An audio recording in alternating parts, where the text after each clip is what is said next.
Half-Way Horrible takes a literal approach to split personalities. Written and directed by Gregory Wyden and shot by Levi Isaacs, based on a story from the Vault of Horror number 26, drawn by Sid Check. Don't lose your head over this half-baked adaptation. Zachary the Undertaker enters an apartment. The smell of incense overpowers the air. He is told to keep the lights off. The voice in the dark doesn't want to be seen or have his name be known. He has a story to tell. Then, if Zachary still wants the job, it will be his. The voice begins his story 2 years ago. Suffering from headaches, indigestion, and mood swings, he saw a doctor. Nothing seemed to be wrong with him, so the doctor suggested he see a psychiatrist. Roger identifies Dan, the co-founder of his chemical company, at the morgue. A fatal amount of their experimental preservative was injected into Dan. His head won't rot for years. A threatening note was found at the scene, and Dan was given a posthumous tattoo. Roger complains of a headache. A photo was also found. It's of Roger, Dan, Kevin, and Alex years ago in Brazil. Alex didn't survive the trip. The detective questions if Roger has any enemies. Our narrator is diagnosed with split personalities. The condition shouldn't be a danger to him, but the more help he seeks, the more he seems to slip into his other self. The clean-cut, well-earning member of society by day becomes a floozy-chasing, store-robbing menace by night. 6 years earlier, in Brazil, Roger and his friends learned the burial ritual of a native tribe, involving the substance that will become his preservative.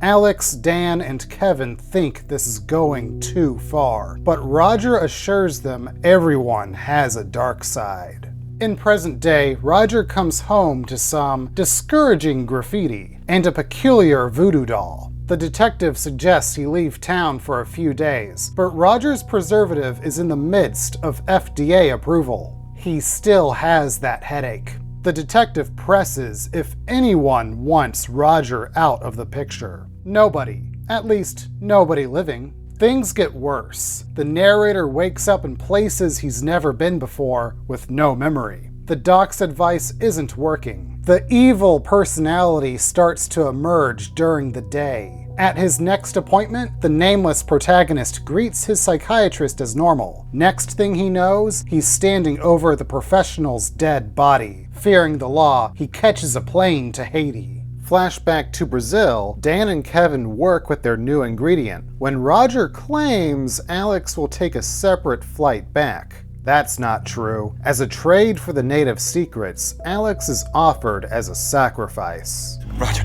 you can't do. I'm your best friend, Roger. Roger,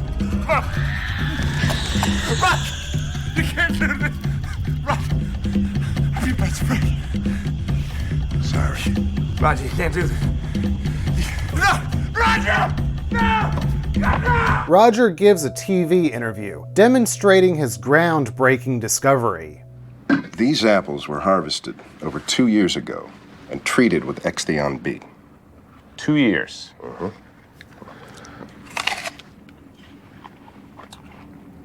Go ahead.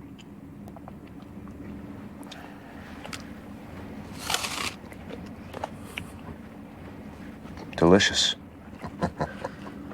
Like just off the tree.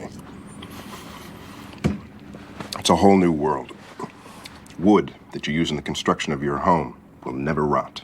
The clothing you wear will never fade. It's remarkable. Roger still suffers his headaches. Worse yet, the FDA put a hold on their approval. Dan's murder made them feel uneasy. Colin offers some insight. I think when a ship is taking on water, mon capitaine, the thing to do is to plug the leaks.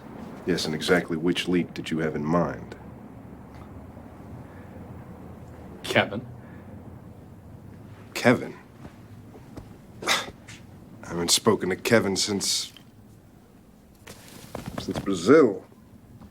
I know. Maybe you should. Look, there's a psycho out there running around knocking off people you know with your chemical.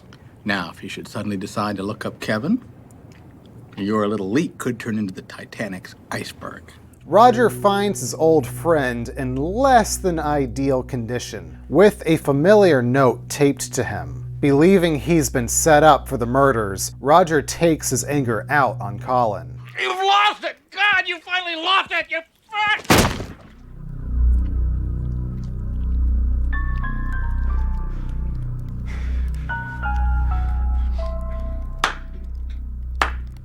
Alex is right there, zombified. Horror genre voodoo has that effect on people. Alex presents new evidence to Roger about the killings. Noticing anything unusual about these two pieces of paper, Roger? Oh, the handwriting's the same. You really want to find your killer, Roger? Really? Then take a good look in the mirror, because it's you. The comic uses psychology to inform us about evil personalities. The show has a talking yuppie zombie. Roger and Alex's relationship comes to a head.